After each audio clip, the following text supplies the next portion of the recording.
I am sitting here wanting memories to teach me to see the beauty in the world through my own eyes. Think on the things that made me feel so wonderful when I was young. I think on the things that made me laugh, made me dance, made me sing. I think on the things that made me grow into a being full of pride. I think on these things, for they are true. So I am sitting here wanting memories to teach me to see the beauty in the world through my own eyes. Yes, I am sitting here wanting memories to teach me to see the beauty in the world through my own eyes.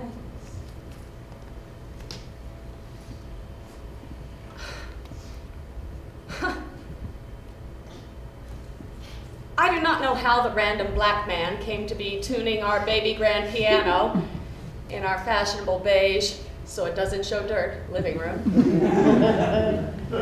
I do not know where my mother found him. Well, he was certainly not local.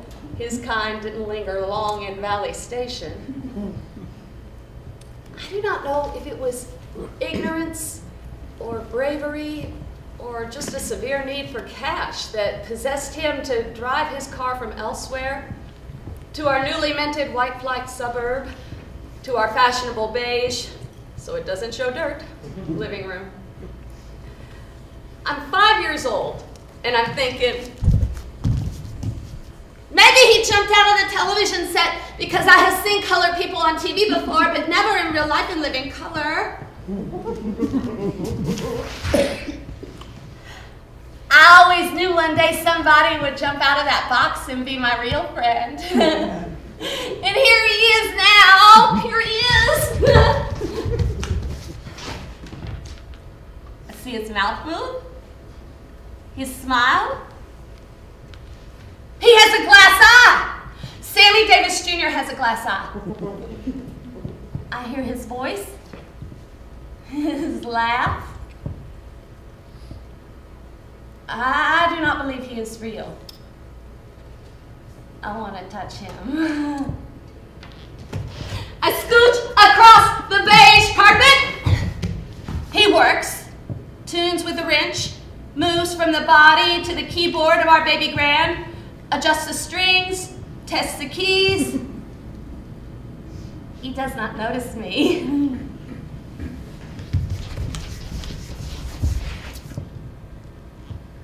I'm behind him now.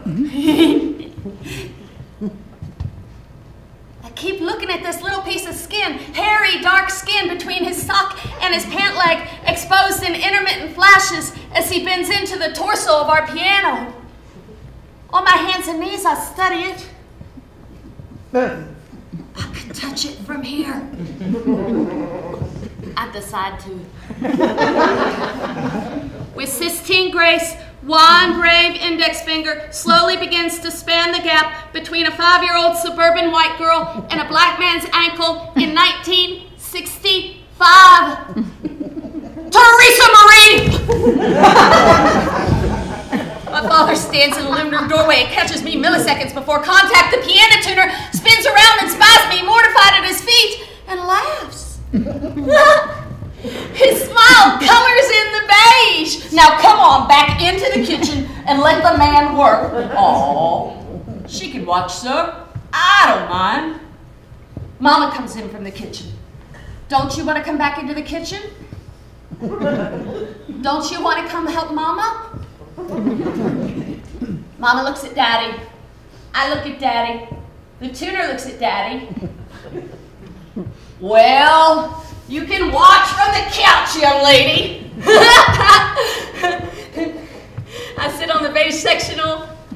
The tuner looks up occasionally and smiles that smile, gives a little giggle and goes back to his work. I stare at him. I think I have seen him on TV. I think his name is Louis Armstrong. soon he straightens up and says, all that's left is to try it out. He sits at the piano. I get up and stand next to him like I do when Mama plays, just in case she needs somebody to sing.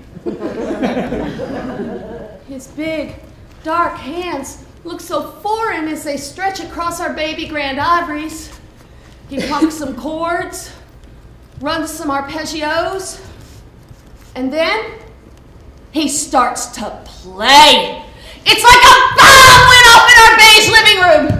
Startled souls rush in from all quarters, brothers, sisters, parents, hover in doorways. None of us have ever heard our piano sound like that. None of us thought it was possible our piano could sound like that. It's so loud, so full, so joyful. We stand there listening, mouths agape, a family in awe. Then he starts to sing.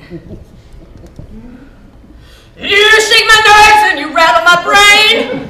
Too much of love drive a man insane. You broke my will, oh what a thrill. Goodness gracious, great balls of fire. I want to move. I want to move. So I dance, huh? I dance like a little white spastic puppet. I dance. He loves it. By the time he gets to the third chorus, I join him. Goodness gracious, great balls of fire. He finishes the song by swiping his hand from the top key to the bottom and trilling a low slung chord. And I fall. I fall on the beige carpet as my grand finale. We laugh together, he and I. My family applauds, but it's clear they're not with us. They chose not to follow the music. He and I never had a choice. Jesus loves the little children, all the children of the world. Red and yellow, black and white, they are precious in his sight. Jesus loves the little children of the world.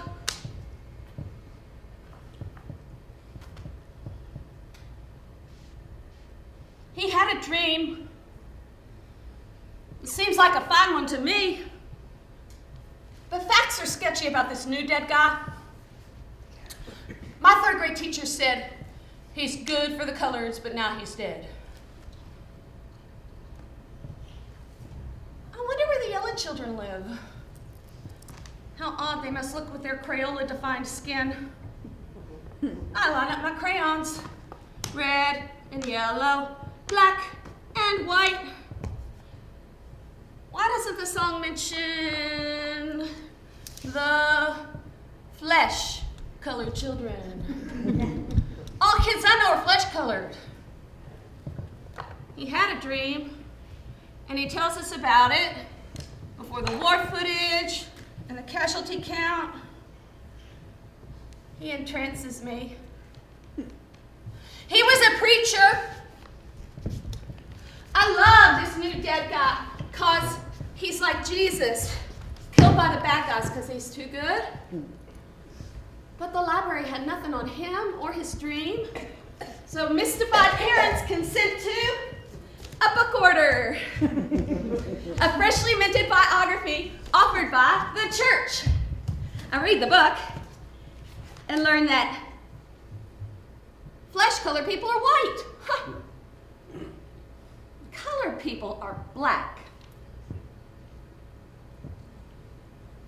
And his death is the saddest thing I've ever known.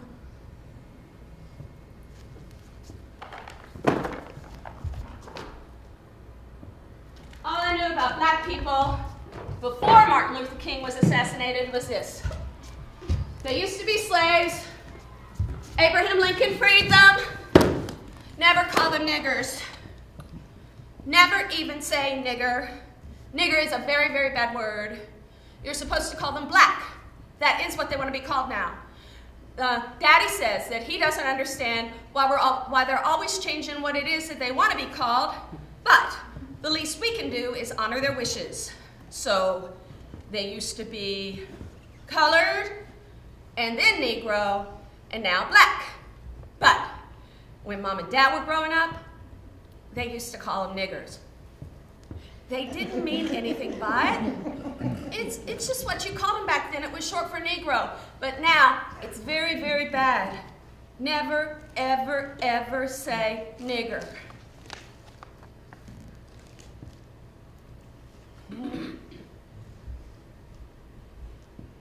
I'm a civil rights kid. I have never met a black child, but my doll collection is desegregated. I have Julia and Dawn's friend, Dale, so that if I ever do have a black friend, she won't have to play with a white doll. Not at my house.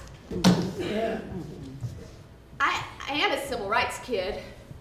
I stick up for the disenfranchised. This keeps me busy. Little white Kentuckians like to say nigger. Okay, eenie, meanie, miny, mo, catch a nit. Say tiger. Shut up. Say tiger. You are such a queer. Say tiger. Or I'm leaving. Bye.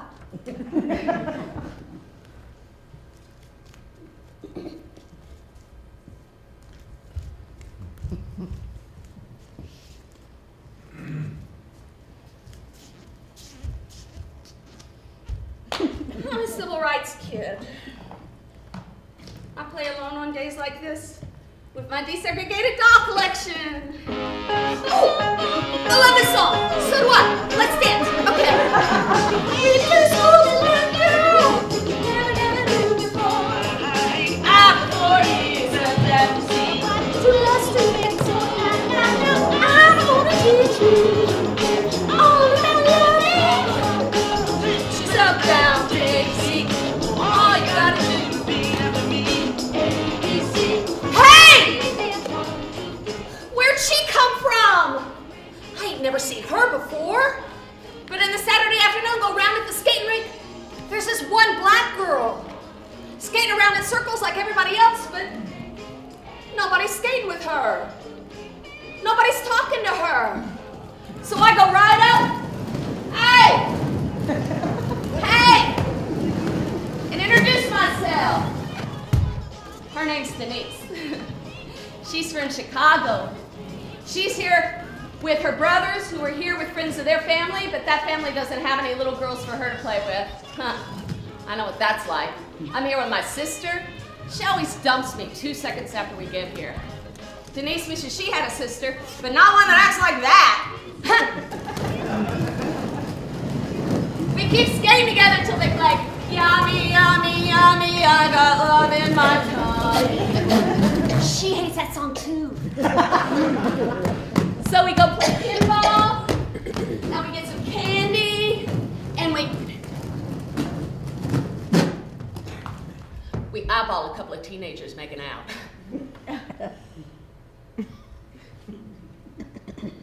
Oh, cool. They are so gross with their tongues. Ah! The boy yells when he sees us, and we skate away. Laughing so hard. We skate holding hands during the all-girl skate. And I noticed that the skin on her palms is lighter, just like mine in the summer. She's wearing this pink dress that looks so bright and pretty against her smooth, dark skin. And her hair is so cool with all these complicated braids held together with these pink plastic flowery barrettes. Her hair is like you could shape it instead of comb it. I want to touch it. And I don't ask. I tell her about my black Barbie dolls and Dawn's friend Dale and I got them just in case. How I got them just in case I ever had a black friend. Ha! How I got them for her, really. How she should come over and play with them if she wanted to sometime. We spent all day together. And then lose each other in a crowd of kids waiting to be picked up. Oh, I see her. Just as she's getting into a station wagon full of boys, she sees me and I wave hard. Denise! She presses her pink palms up against the back window of the station wagon and bangs on the glass. I start to go after the car, but my sister grabs my hand and pulls me back to the sidewalk. I try to tell her about my new friend, but she's just a big sister. She doesn't understand. The station wagon pulls out of sight. We forgot the train addresses! Or phone numbers! Or even last names. We just let each other go.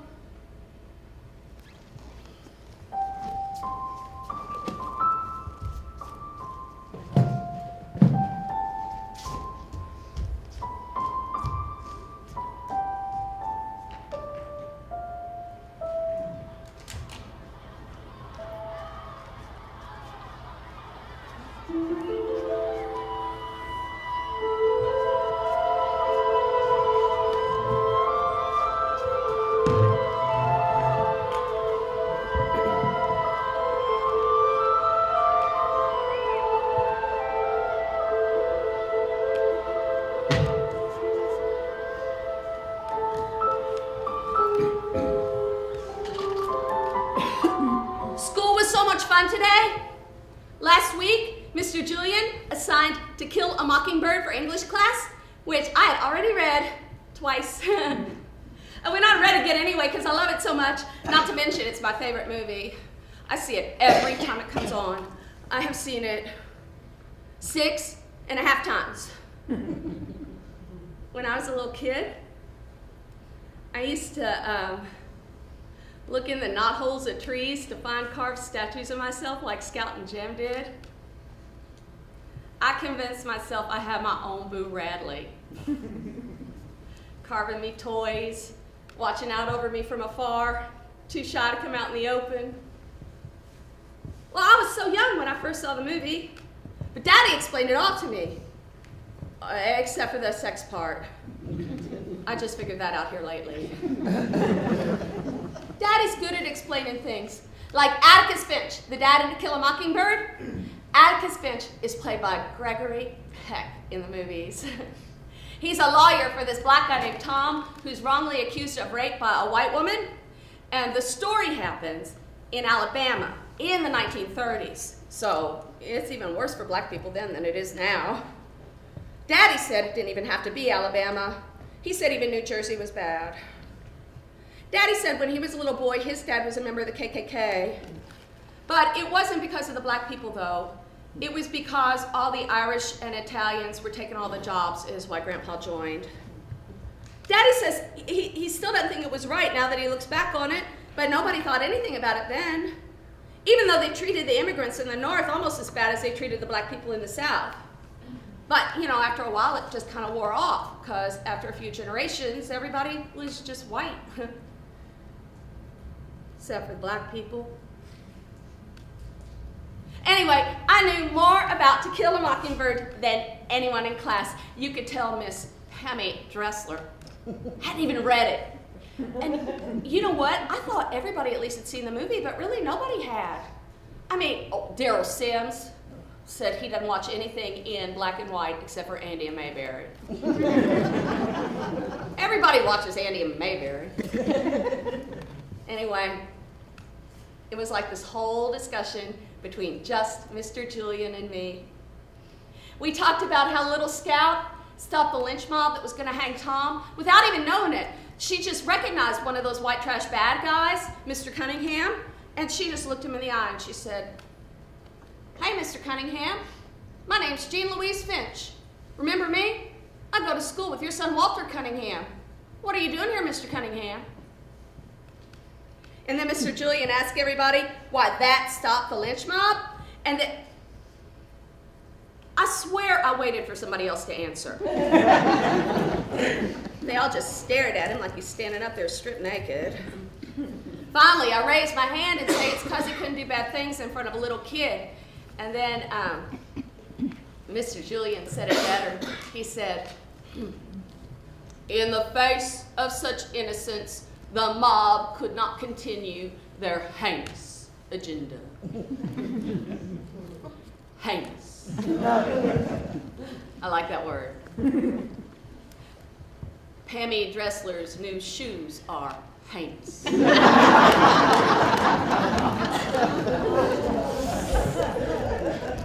And then we talked about the end, and I said how I cry every time, which made Daryl Sims and Mark Humphreys laugh at me. But Mr. Julian told him to stop. He said that the reason I cry is because I have empathy. That means I can put myself in other people's place. He said it's a special quality.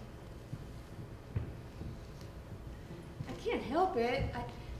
It just makes me cry the way Tom gets killed anyway and they don't even have a chance for an appeal. You know when I really cry?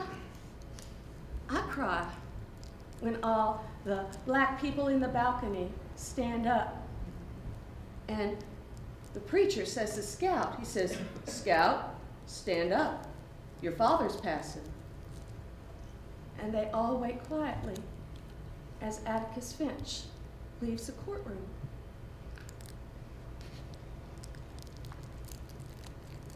It just makes me cry that they respect him so much. But that's a good thing. I don't know why it always makes me cry.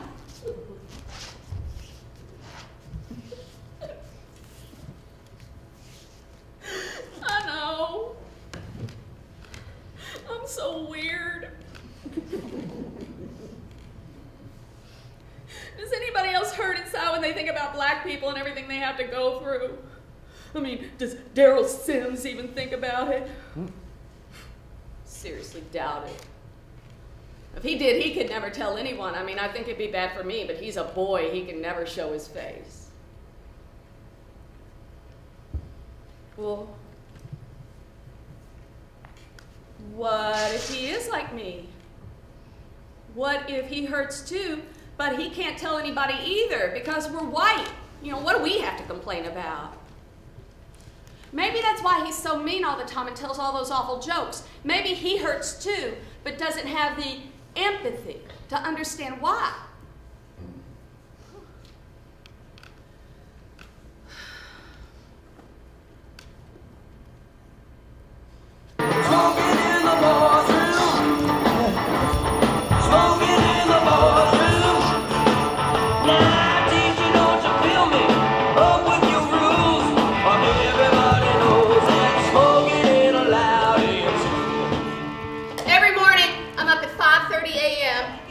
To take me down to Jigaboo High. Mom and Dad put this crappy shower in the basement that I have to use so I don't wake the rest of the family up when I'm getting ready. Then at 6:30, I go over to Stewart, my old school. I get on a bus, takes me all the way downtown to Shawnee, my new school. Sometimes David drives, and that's cool because we can smoke cigarettes and get stoned on the way. Stoned almost every day now. Nobody even notices. It's the first year of busing. They're shipping the teachers all over the county too. Ha! Nobody knows his ass from a hole in the ground. Hey! At first I hated it. Oh. Before busing, I used to go to school with the same kids since kindergarten. It was right down the street. I walked every day. Then over the summer, they announced this busing thing. Some judge just decides they gotta make the schools a 60-40 white to black ratio, and they go out and buy a bunch of buses. Huh. Nobody wanted it, not even black people. Everybody was pretty pissed off. The white people shut down Dixie Highway for all the protesting, and then the night before school started, it got ugly. Turned to riots. I mean, Nobody was killed, but lots of people got hurt. There's this one cop lost an eye. And all this is happening not a mile from my house. I couldn't get to sleep that night for all the honking and screaming. And then the next day, there was all kinds of trouble. Nancy told Sarah, and over in Fairdale, there was this school bus full of little black kids, right? Greeted by a line of rednecks stretched across the road with loaded shotguns pointed right at them. Huh. I mean, these are little kids. That's real nice, right? And then down here, we get off the bus and there's cops and TV cameras.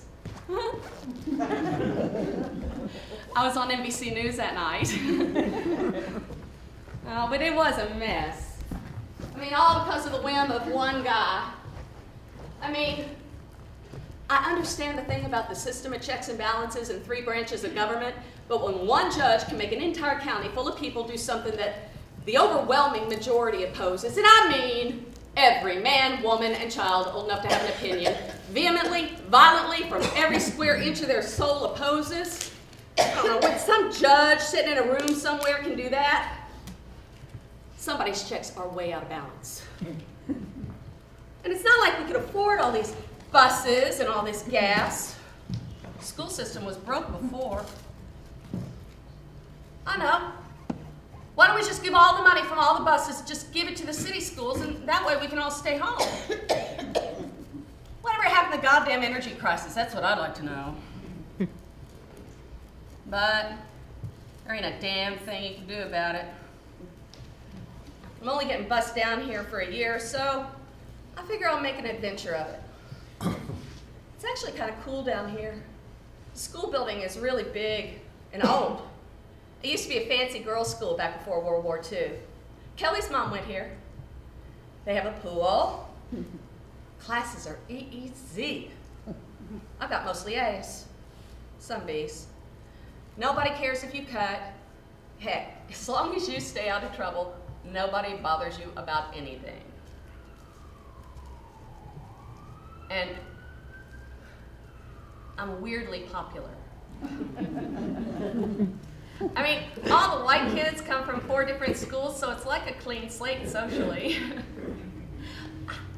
I was elected 10th grade homecoming attendant. That would never happen at my home school. Never. But you know what? It's not even doing anything for education. I bet there's not a single student in Jefferson County that's having a higher educational experience this year. I guess that's not true.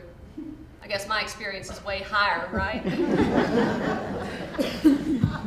But you know, I don't think it's helping racism.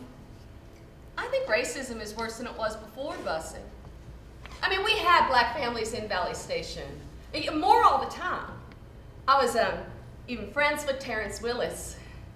He had my same last name, and we used to tell people we were brother and sister just to freak them out. Oh, Terrence, he just came out darker than the rest of us. We don't know why. Him and his brothers never had much trouble, which is weird, because we're all bigots out there in Valley Station. But I think that before busing, everybody used to pretend like they weren't prejudiced. And even though it wasn't real, it made everybody act nicer. And I think if they would have just left it alone, more black people would have come little by little, and maybe the act would have turned real. Now they've thrown us all together, everybody's just too pissed off to put up a front. Oh, and it's not like we all hang out down here or anything. I mean, we stay on our side of the classroom, they stay on their side. Oh, and everybody's always saying they all the time, like, see how they are?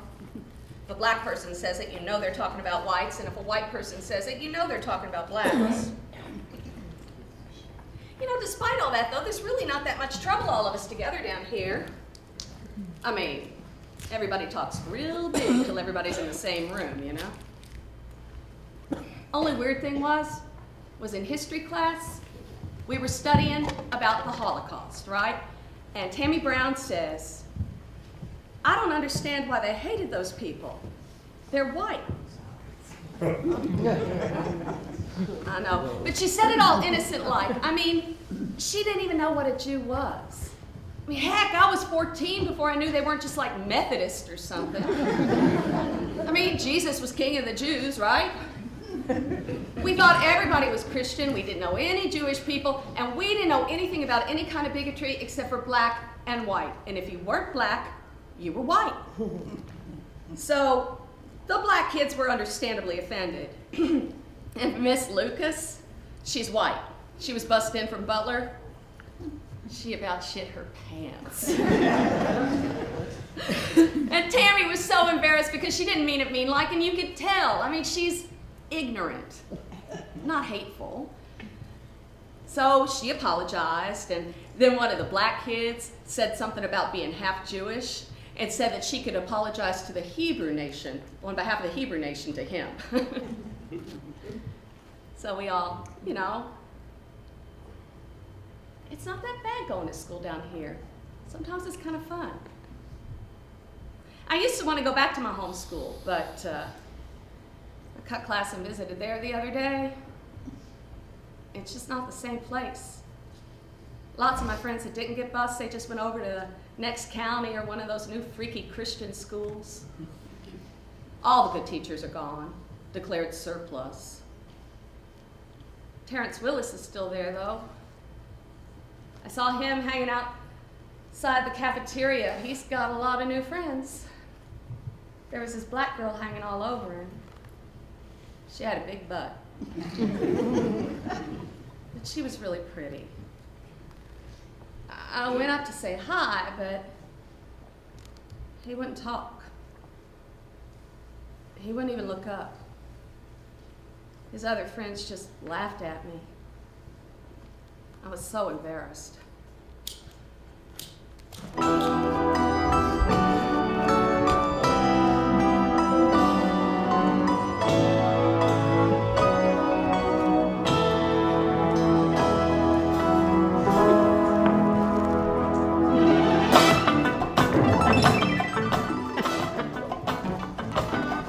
I'm working at McDonald's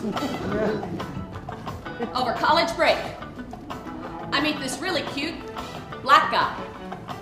We have a date. I tell no one, not even my best friend. When we're alone, I cannot relax. I hear my father's voice. I feel my friend's chagrin. I see my sister's shame. I send him away.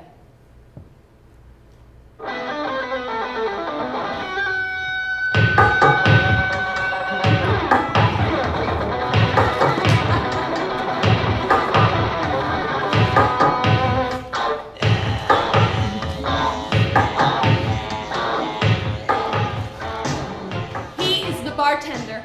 I am the waitress. We deftly handle drinking hordes and later on, each other. I burn for him. He partakes of me. I dream of his loving me for real. I long to shock my parents. I get all thinking of my black lover carving the Willis turkey. I make a note to get him a Cosby sweater for Christmas. He says he wants to get married. I say yes. He laughs. He wants to get married, but not to me. He could never take me home to his mother. One day he just disappeared. I hear he married one of his own. I gave the sweater to my brother.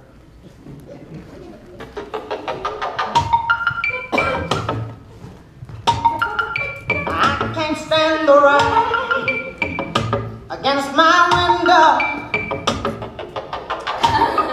bringing back sweet memories. I can't stand the rain against my window. Something is different. I think I am unconsciously blaming the entire race for my romantic rejection. up on that because black people don't like me too much right now. I catch an Afro-Cuban co-worker in a lie intended to divert me from Friday night margaritas with the girls. A black bouncer at a downtown club surveys our group, and out of 5 white girls denies entry to only me.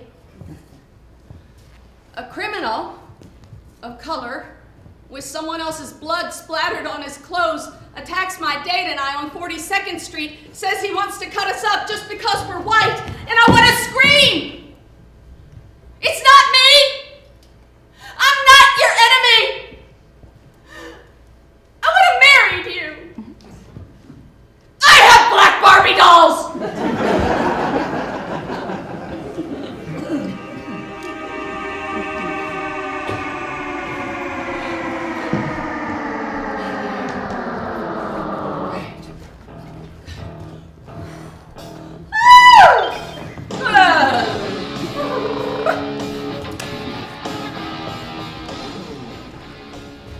We are actors. We are writers. We are waiters. We're 30 years old in a 90210 town. We smugly serve the coiffed and clueless. We bring them house salads and corned beef, surreptitiously laced with the spittle of our dying dreams. We drive in LA's blind spot. We toil on the edge of nothing. We pool our tips on theater rentals in hopes of a final hour Lana Turner discovery in a 99-seat equity waiver production. We are from nowhere. We're from everywhere. We're all races and backgrounds. We're fiercely loyal to those of our ilk. We're proud of our multi-ethnic social circle and our passionate leftist views. We trade lovers frequently. We expand our sexual diversity. Opposite sex, same sex, all at the same time sex. All you need is love. We are in love with our own integrity. But would compromise it without hesitation for a chance to snort up a fat white line of commercial success.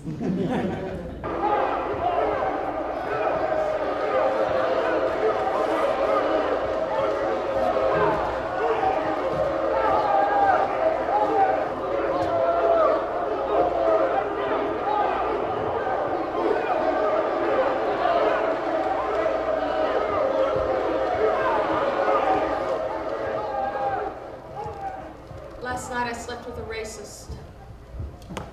He swaggered in just after curfew with a pistol tucked into his jeans, just in case the niggers decide to come up the hill. Scales from my eyes littered the carpet. My newly horrible fiancé asked why I was so quiet. I just shrugged and got out the vacuum. Sound bites from the last 2 months echoed in my psyche. The 7-Eleven guy was a towel head. My best friend was all right for a faggot. And it's a good thing that I'm smarter than those other stupid bitches. I wanted him out. But the acrid smoke drifting in from the boulevard reminded me that he was here for the night. Just us, CNN, and the truth. And I had to play nice, because now I saw his anger, and it carried a gun. So I kept myself busy in this fresh new hell. I cleaned out the oven. I took up smoking. I turned in early. He followed, smiling. Last night I slept with a racist. Covert self-betrayal that will challenge me for years. Somebody's mother, brother, best friend, sister, lover, maybe an A1 student running, hiding, taking cover. The women gather, crying tears. black man approaches. It's 10 minutes to curfew on a sidewalk on North Cahuenga, and that black man is coming right toward me. Hollywood smoke chafes my throat. My sinuses are clogged with the ashes of his anger. I'm on my way to Cynthia's for a curfew party. I have chips and dips and generic cigarettes. I am going up the hill, away from the fires. He is traveling in the opposite direction. When I was 30, I would have worked with him. When I was 26, I would have married him. When I was 20, I would have teased him. When I was 15, I would have pretended like he didn't matter. When I was 12, I thought I knew how he felt. When I was 10, I would have shown him my dolls. When I was 8, I would have said, I'm sorry. When I was 5, I would have touched his ankle. But today, I can find nothing but fear. And I'm appalled at who I've become. He is my mirror, my Buddha. And after all of this, I'm still a bigot. A knee-jerk bigot at the mercy of my conditioning. I want to eradicate this in myself. I want to hear the piano tuner play again. I want to sing and dance from my purest heart, but that man is coming awful damn fast. He's close enough now I can really see him, and I know he sees me. Our eyes meet, and I know he sees the fear. God. He's just yards away now, and my heart pounds. I wish I could talk to him. Tell him that it sucks, and I love him, and I'm sorry, but we'll get through it. But the fear paralyzes, and I stop frozen on the sidewalk, wait for him to reach me, and he does. And as he passes, he smiles.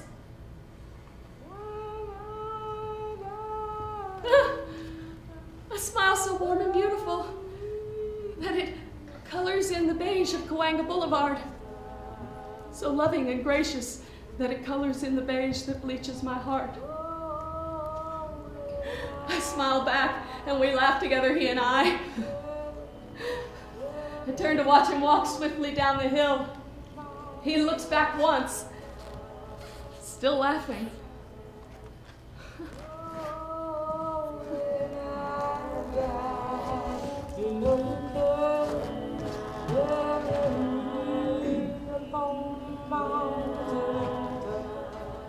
I have a new neighbor.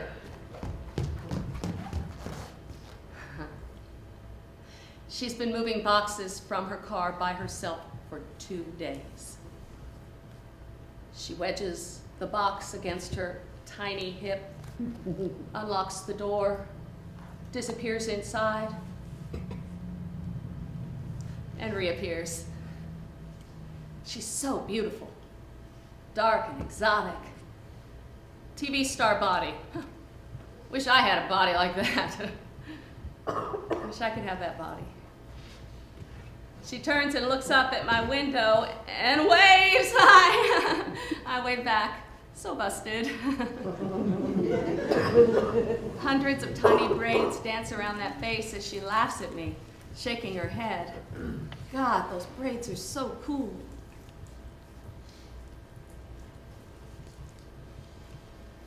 And here I am in my apartment, surrounded by a dozen chalk outlines of brutally murdered boyfriend-shaped dreams.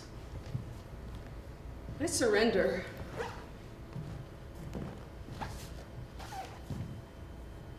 Maybe I should love women, because I am no good with men. I'd love to love women, but I love women too much to love women, you know?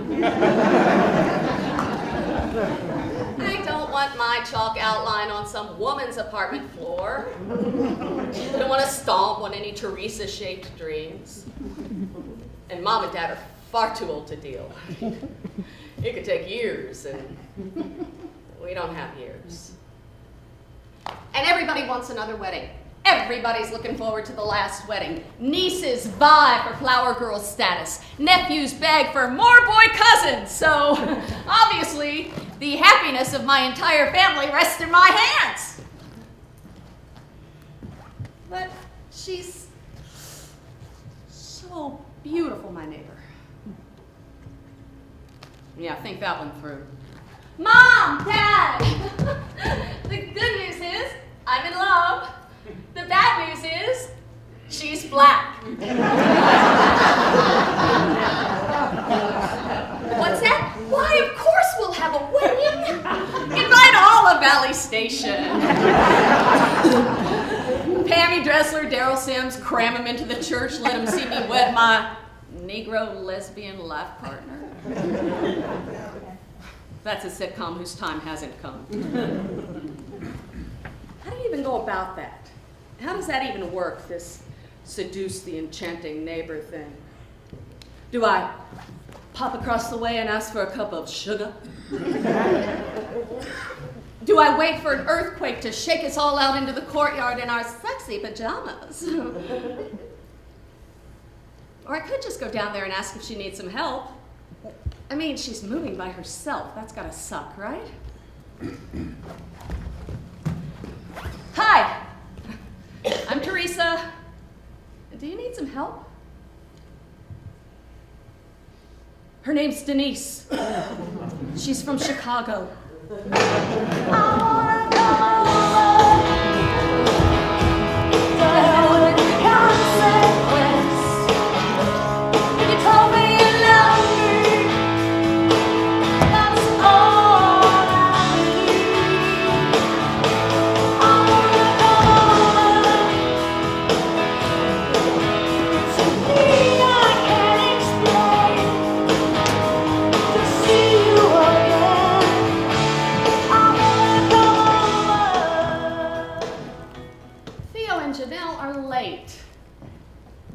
They'd come if we'd come to this uber-Christian Orange County wedding where women don't love women and black people don't blend in.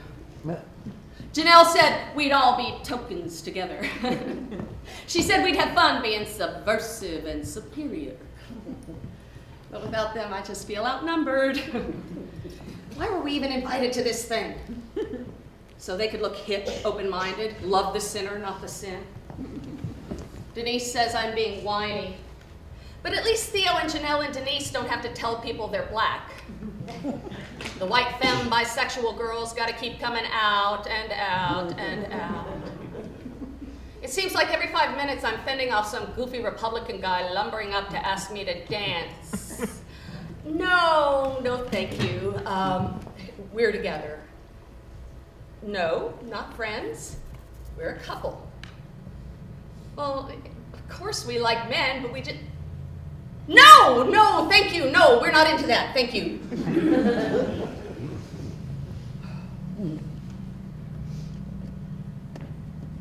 This is amazing.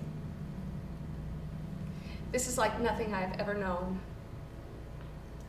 This is love, and this is trust, and this is me, and this is she, and we are we.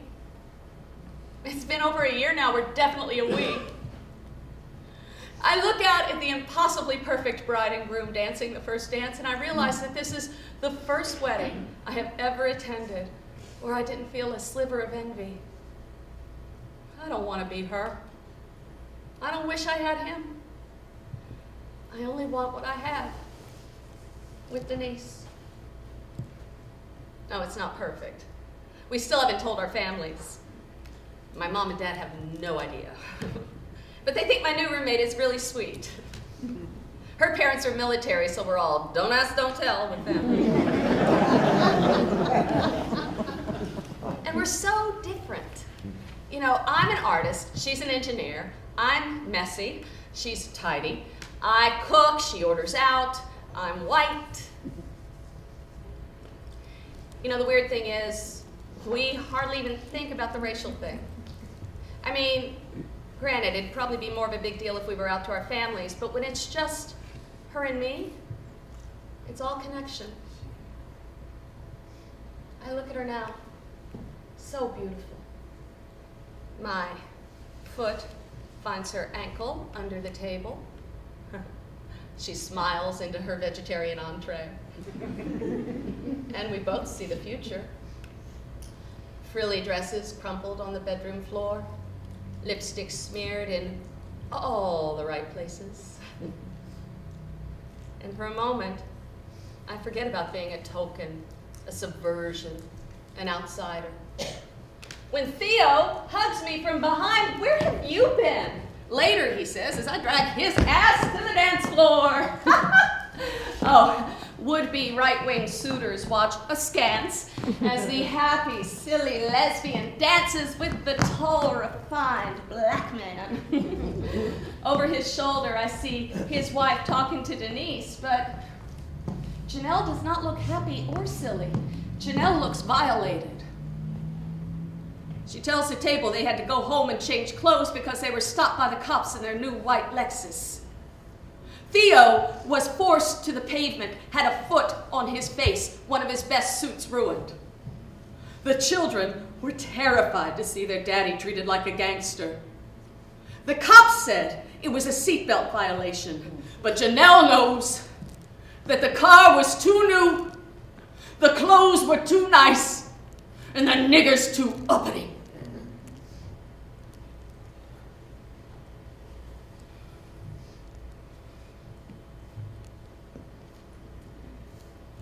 I've recently joined the only oppressed minority that you can love your way into. And yes, many have suffered violence because this love is reviled. But driving here, Caucasian, in my Ford, with my lipstick, no fascist cop was tempted to put me in my place.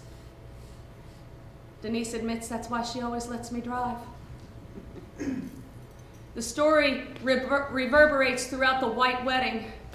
The guests are aghast. Theo is patient as he explains that in Black Los Angeles, it is expected. All of his friends have been stopped at least once for no reason. Like Rodney King? A bridesmaid asks. There aren't enough video cameras in the world. Later, I pull Janelle aside and I say, "Honey, after all that, why did you even come?" "We will not be sent home. We will not keep quiet." Neither will I. Oh, it's a long, long while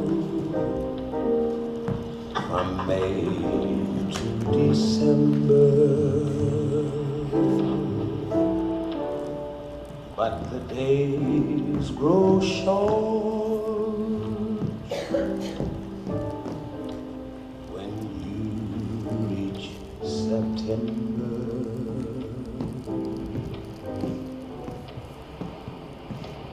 Windshield wipers slap against the silence in my parents' gigantic Ford. The silence was inevitable, as my father and I have just spent the last hour discussing, arguing, passionately disagreeing. The silence is welcome, as I've just achieved a little nirvana. I've just put my father in his place. I'm driving them home to Louisville from Cincinnati. My niece Dawn is valedictorian of her high school class. We went to see her in her graduation glory, pantyhose, polyester robes, speechifying to the masses. We're so proud. Her high school is an inner city magnet, the School for Creative and Performing Arts. Half the student body is white, the other half black. Upon arrival, I sensed it might be an eventful ride home. We and the other white families filed in quietly, our expectations of a dull yet dignified ceremony tucked under our arms like tasteful clutch bags. The African-American families were clearly not burdened with such expectation. They came dancing in, every breath a celebration. They were all over the auditorium, laughing, talking, leaning over seated white people to visit with friends and neighbors. You know, being around Denise's family, I've become accustomed to this social difference, and I've come to admire it. I mean, they were just plain joyful. My parents and many other white grandparents were irritated. So, despite a stern call for dignity from the principal before the ceremony, the black families were very vocally demonstrative of the pride they held for their kids. It all started with a gospel church pew response to a young black woman's overly stylized rendition of the national anthem, and continued throughout the evening with hooting, hollering, and cheering every time a black student gave a speech or accepted an award. Oh, and yes, it did take forever to hand out the diplomas, because every black graduate had their own cheering section. I was not out of the acceleration lane before my father started in. Why do they have to behave that way? It's ridiculous. They make fools of themselves, that's what they do. And the national anthem, why do they have to ruin the song? You're supposed to be able to sing along.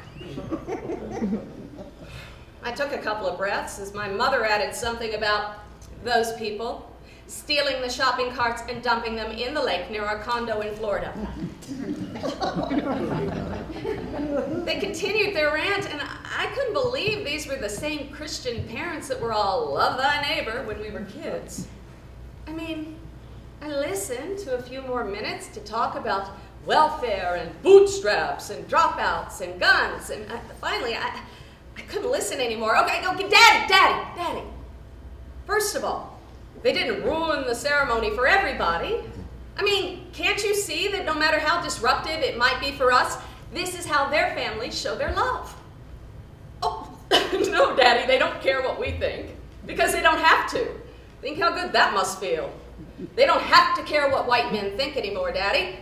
For generations, centuries, an entire race of people had to keep their mouths shut or face dire consequences. They could be killed if they were caught giving their kids an education. Oh, Daddy, these kids tonight, Daddy, we have no concept of the obstacles that these inner city kids face. I mean, a high school diploma is not a foregone conclusion for everybody, Daddy.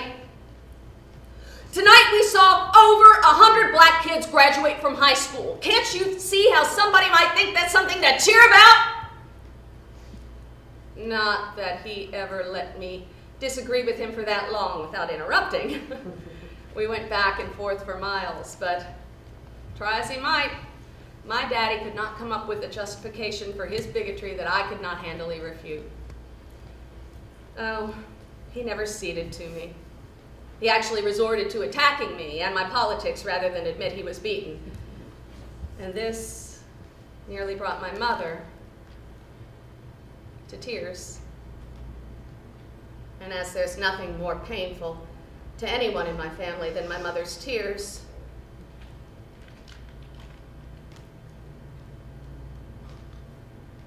silence. I smugly drive south in the rain. Then I think about Denise back home. We've been together for several years now, and she is my very soul. If I were really brave, I would tell them the truth about our relationship right now.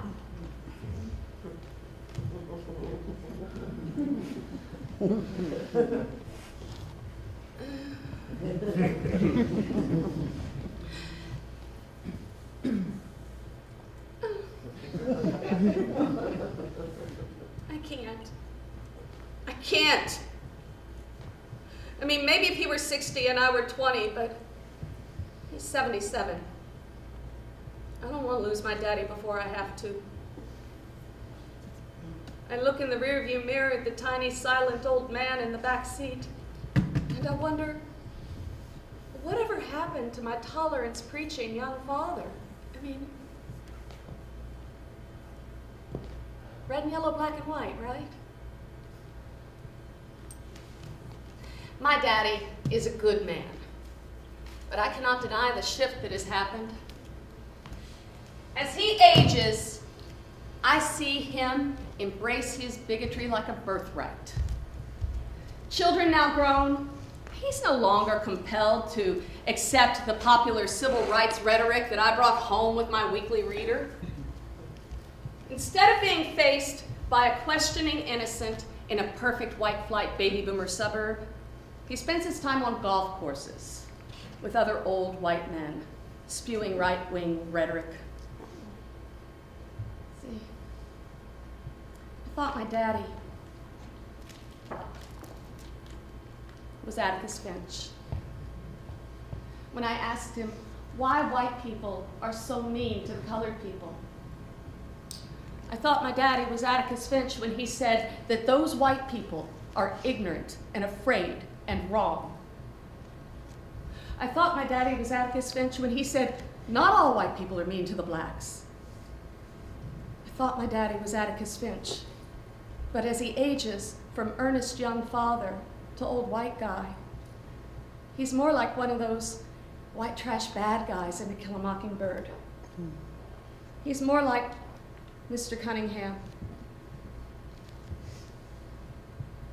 Maybe he's been Mr. Cunningham all along. I do not believe that my father has ever been unkind to anyone because of their race, but as an old man, I see him laugh at jokes that the young father would have punished me for telling. He's a kind and charitable Christian man, but his bigotry seems cellular. But I'm grateful that fatherhood raised my dad to a higher self,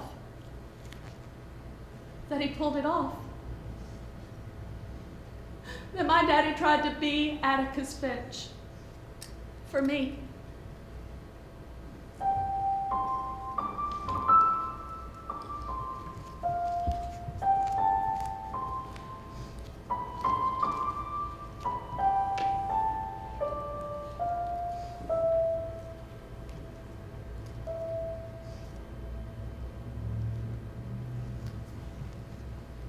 There was one person of color at my father's funeral, a caregiver named Nelson, who was there at the end.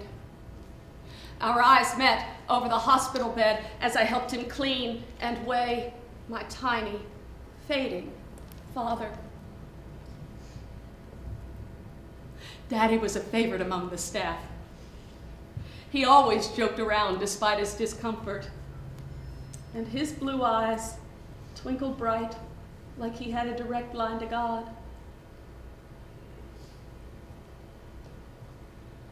At the funeral home, Nelson hugged me and said, "I don't get too many of these, but there was something special about Mr. Willis." He was right.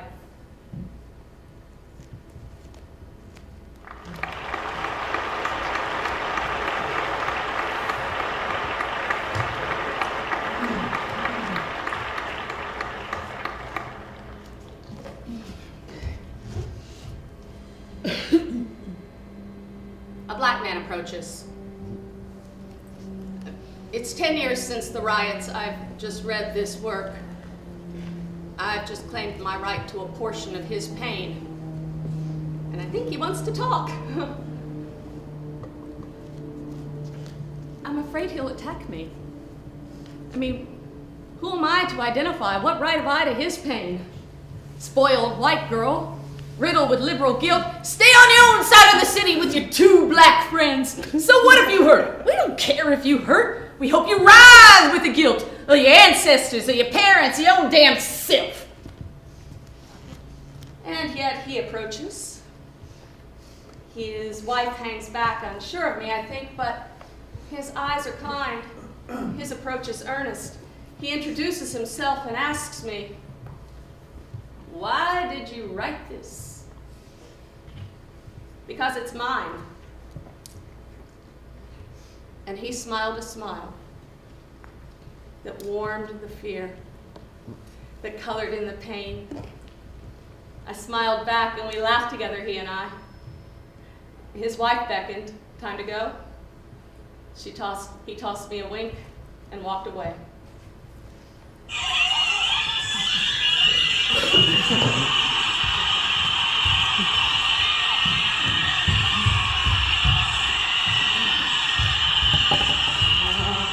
Oh, NPR has just called it. We just got a black president. I'm driving wildly through Hollywood because sometimes radio is not enough. Oh, you know, I didn't think they would call it this soon, so now I am too far away from home to get there in time to see his speech, and I need to see this. I worked for this. I pass by a theater in Hollywood, a storefront theater, people spilling out onto the street. A watching party? I don't know. I pull my car over and get out and see her. There's this black woman on the sidewalk, alone, pacing.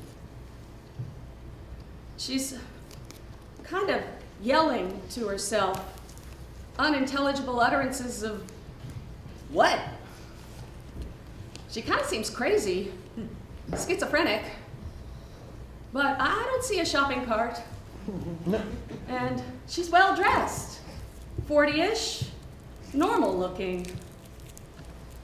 And then it dawns on me that what I may be seeing is a black person fully integrating the truth of the election of Barack Obama. She turns towards me. They called it, I say. I know, she says. I realize I have no words for this stranger with whom I'm suddenly sharing history. Every thought feels trite. So I just smile. And then I see she's crying. And now I'm crying. And a guy yells out of the storefront, "Get in here, he's starting!" And she runs past me and grabs my hand and pulls me into the party. Oh, wow. Wall to wall with giddy theater people. The place is electric. My new friend dissolves into the crowd and I know no one. So I just stand in the back and watch our new president with a borrowed tribe. I cannot fathom this America. I had no idea we could evolve this quickly. Transformation, it seems, can happen on a dime. And it did. Yes, it did. It's not too late for making a new world. It's not too late.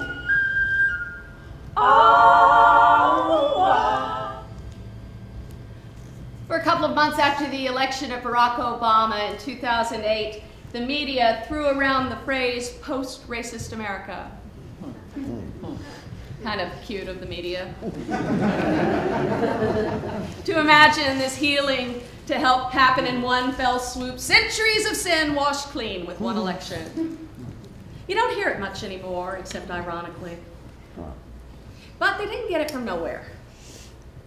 The day after the election, Denise called me and told me that she felt different in an elemental way.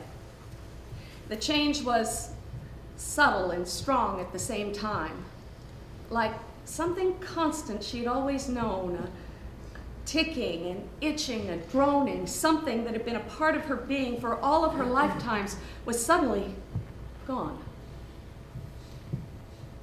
You know, I feel a little the same way now that gay marriage is legal almost everywhere.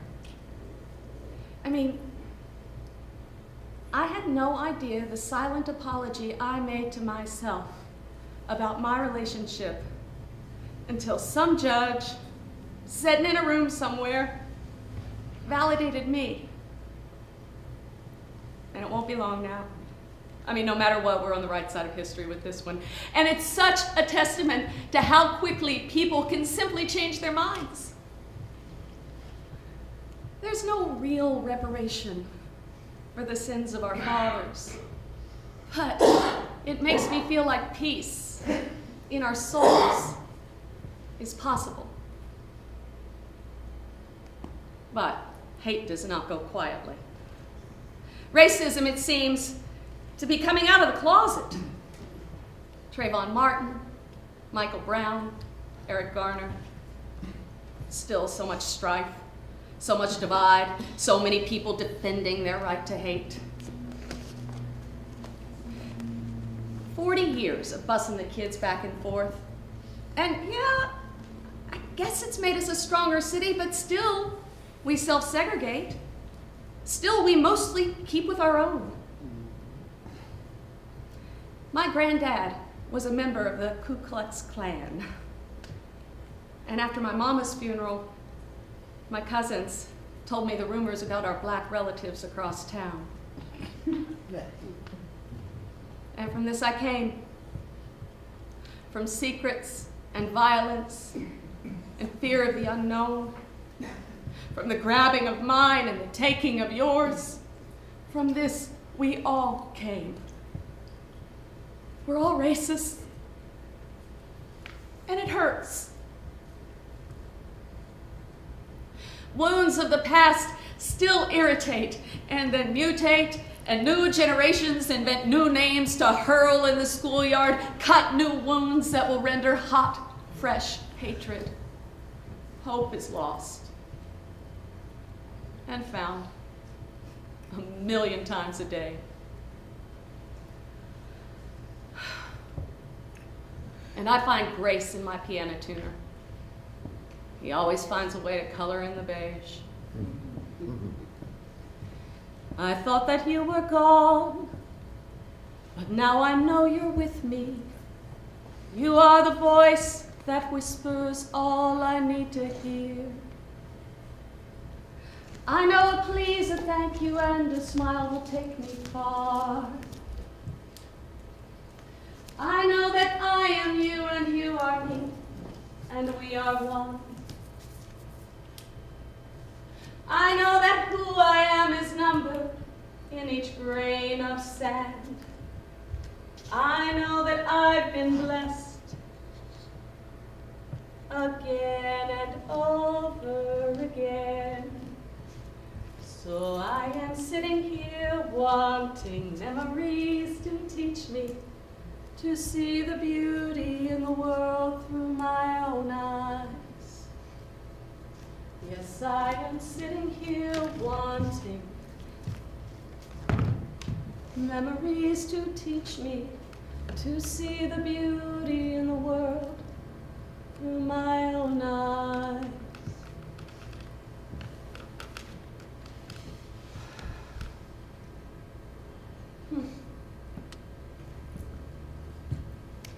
That's good.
Jen, stand up.